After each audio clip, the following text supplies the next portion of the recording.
D'emblée, ici je dis dans le livre de Matthieu 24, Jésus-Christ dit que les étoiles tombèrent du ciel, de lune se changerait en sang et le soleil s'obscurcissait avant le retour du Fils de l'homme. Quand cela arrivera-t-il? Bien, les étoiles vont tomber, ça c'est dans Matthieu chapitre 24. Les étoiles vont tomber du ciel, la lune va s'obscurcir, le soleil également.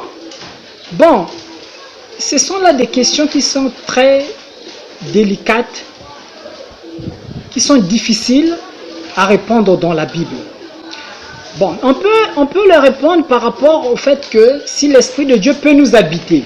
C'est pour cette raison, pour répondre à cette question, nous allons voir ce que la Bible nous dit dans le livre. Ici, nous allons voir un peu qu'est-ce que la Bible nous parle au sujet du soleil. Le soleil, la lune.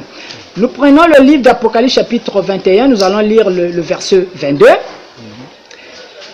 Je ne vis point de temple dans la ville, car le Seigneur Dieu Tout-Puissant est son temple, ainsi que l'agneau. La ville n'a besoin ni du soleil, ni de la lune pour l'éclairer, car la gloire de Dieu l'éclaire et l'agneau est son flambeau. Les nations marcheront à sa lumière, et les rois de la terre y apporteront leur gloire. On s'arrête là. Ici, quand la Bible parle du soleil, ce n'est pas réellement le soleil physique que nous avons besoin de l'habitude de voir. Donc, là, quand Jésus parle de la lune qui doit s'assombrir, il s'agit ici de la sagesse. Ces énigmes sont liées directement au cerveau de l'homme. Peut-être une nouvelle manière de vous donner la lumière sur les Écritures. Nous n'allons pas attendre cette lune que nous voyons dans le ciel, s'assombrir. Mais ici, la lune symbolise la sagesse. Dans le domaine spirituel, dans le domaine de Dieu, la lune, c'est la sagesse. Et le soleil symbolise l'intelligence. Et Dieu devrait assombrir la sagesse des hommes de ce monde. Il devrait aussi assombrir votre intelligence. Vous voyez tout à l'heure quand je vous ai présenté la montre, votre sagesse, votre lune s'est assombrie. Votre soleil s'est assombri. Dieu a frappé votre soleil, il a frappé aussi votre lune et vous ne comprenez plus rien. Donc n'attendons pas que le soleil physique que nous voyons là puisse assombrir. C'est pas ça les Écritures. Vous devenez comme un magicien. En fait, à nos yeux,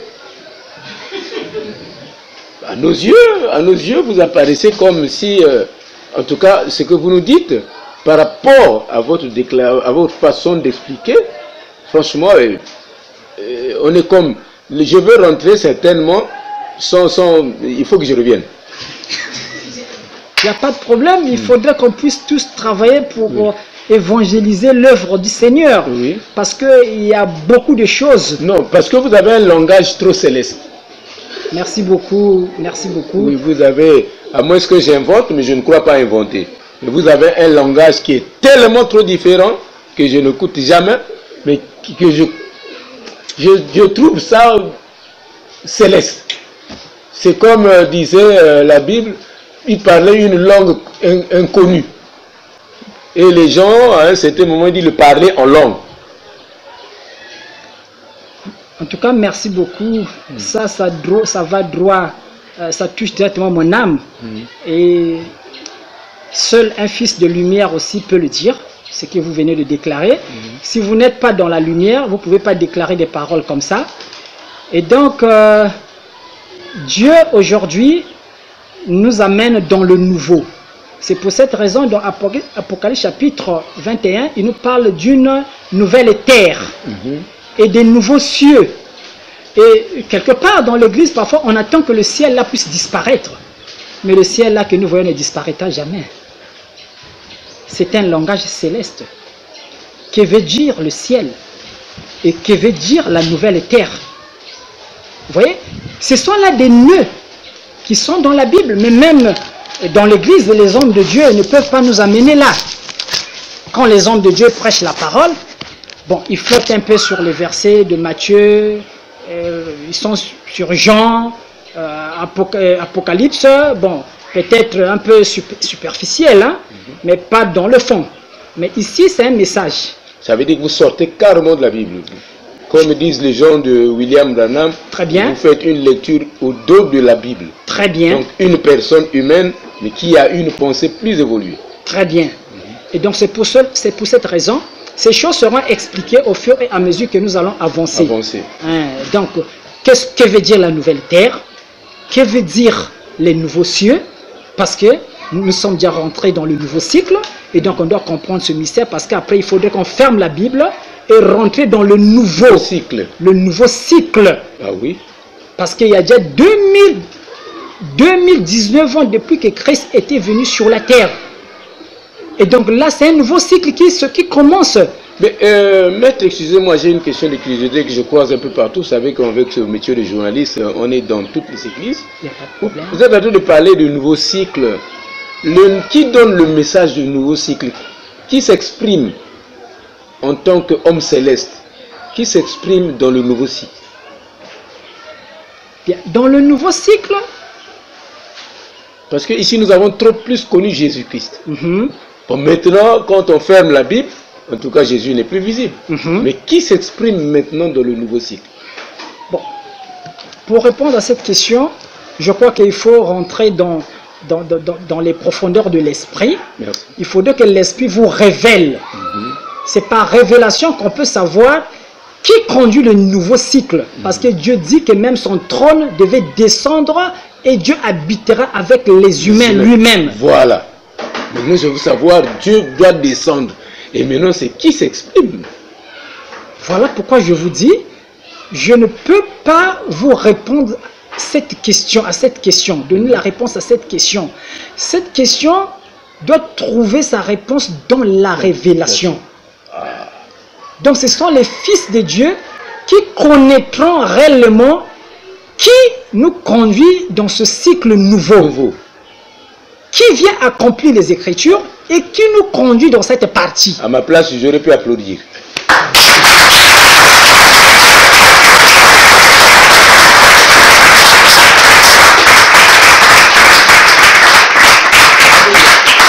Parce que là, nous sommes en train d'écouter les choses d'en haut. C'est ce que j'appelle, moi, les choses d'en haut. Oui. Nous rentrons dans ce cycle. Dans ce cycle nouveau, on va fermer la Bible et Dieu a fait déjà le nouveau Notre Père qui est aux cieux avait déjà été changé déjà. C'est pour cette raison, quand l'Église est en train de demander que le royaume de Dieu puisse descendre sur la terre, Dieu ne le regarde plus. Et je sais que vous êtes convaincus avec moi que nous sommes en train de vivre maintenant une sécheresse dans toutes les dimensions.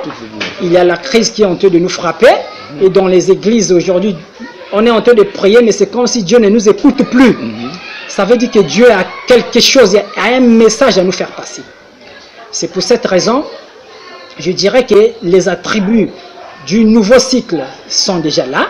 Bon, c'est lui qui veut toucher du doigt, il peut venir et je suis prêt d'affronter tous ceux qui voudront bien se mettre au travers du plan que l'Éternel a établi. Je suis prêt à les rencontrer. Maître, est-ce que vous avez un téléphone et vous répondez le numéro si c'est possible? Est-ce que c'est possible de vous joindre au téléphone? C'est possible dans le sens que nous avons un secrétariat. Moi, personnellement, j'ai d'abord été coupé du reste de ce monde depuis 2001. Mais il y a un secrétariat qui a été monté. Et on vous donnera peut-être les coordonnées. Non, c'est aux téléspectateurs qui nous suivent. Il n'y a pas de problème. Donc, on a donc, pour rejoindre donc la fraternité Winaïva, nous avons donc les contacts téléphoniques, le 06 554 80 60, 06 554 80 60. Nous avons aussi le 05 549 00 63. Le 05 549 00 63. Nous avons la boîte mail archewinaiva@gmail.com. La boîte mail archewinaiva@gmail.com. Nous avons aussi un site qui sera peut-être disponible déjà la semaine prochaine, le site web www.winaiva.com. www.winaiva.com. Ça, c'est donc le site par lequel nous pouvons rentrer et voir tout ce que la fraternité Winaiva va présenter dans le monde. Merci beaucoup. Le grand maître Solaire vient de vous donner, n'est-ce pas, les références auxquelles vous pouvez le joindre. En tout cas, nous sommes à votre disposition et vous avez suivi avec moi comment nous avons, n'est-ce pas, commenté ou alors conduit cette émission qui certainement vous a fait plaisir. Pour cela, chers téléspectateurs, comprenez que les dimensions sont en train de changer. Nous ne sommes plus à l'étape